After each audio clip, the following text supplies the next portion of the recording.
Narration script: The Dorchester Demon House.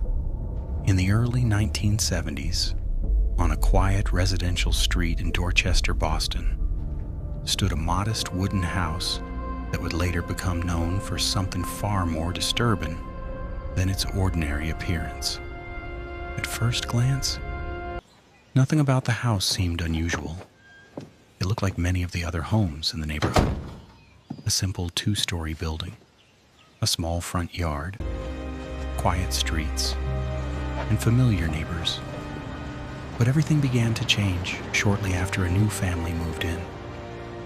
Within the first few nights, strange sounds began echoing through the house. Soft knocking noises coming from inside the walls. At first, the family assumed it was simply the house settling. Old homes often make strange noises. Wood shifts, pipes expand, walls creak during the night. But the sounds they heard were different. They came in patterns. 3 knocks, a short pause, then 3 more knocks again. Every night, almost at the exact same time. As the days passed, the disturbances began to grow stronger. Lights inside the house would flicker without warning. Doors that had been firmly closed would slowly open by themselves. Footsteps were sometimes heard walking across the second floor, even when every member of the family was downstairs. One night, a loud crash echoed from the upper hallway. The family rushed upstairs expecting to find something broken. But when they arrived, nothing had moved. Nothing had fallen. The hallway stood completely still, yet the air felt strangely heavy, as if someone else was there, watching. Soon the neighbors began noticing unusual things as well. Several people claimed they saw shadows moving behind the windows, even when the house appeared empty. Others reported hearing loud banging sounds late at night.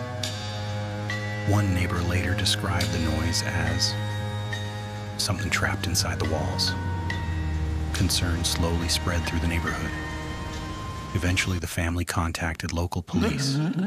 Officers searched the house carefully, checking every room, the basement, and the attic.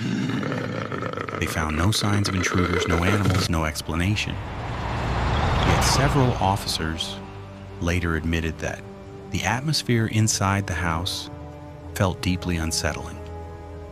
Then came the night that truly terrified the family. According to their account, objects inside the house began moving on their own. Chairs shifted slightly across the floor. Kitchen cabinets slammed shut without warning. And in one room, a mirror reportedly shattered without anyone touching it. Frightened and desperate for answers, the family turned to the church. A local priest was asked to investigate the house. After listening to the family's experiences and examining the property, he reportedly believed the disturbances might not have a natural explanation.